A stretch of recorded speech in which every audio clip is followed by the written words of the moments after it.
Mark, thank you very much. Floodwaters, of course, are going down, receding right now, but they're still impacting many across eastern Iowa.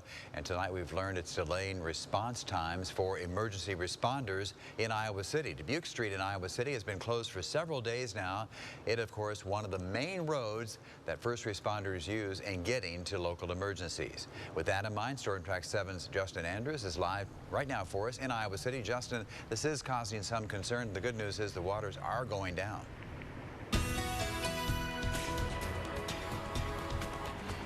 Yeah, Ron, and we spoke directly with the Iowa City Fire Chief. He says with this road closed, getting to the scene of an emergency is more difficult. And it cuts off a whole section of Iowa City. A section closed off, forcing more than 25,000 drivers a day to pick another route.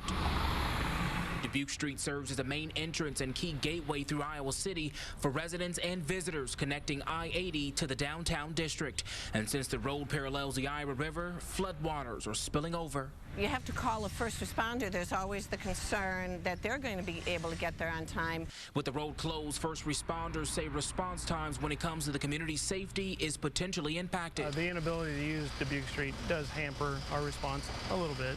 Although Chief Greer says he doesn't have the exact times, having to detour to get to residential calls slows things down.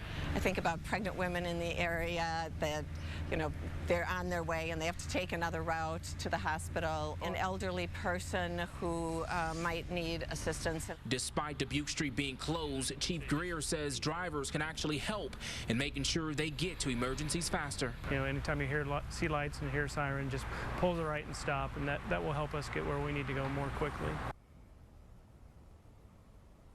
Yeah, Ron, now the fire chief says they generally don't get a high volume of calls in this area. Now, here's something new. I reached out to city leaders, and they tell me that they're anticipating Dubuque Street to be closed for at least a month. Now, that all depends on the weather.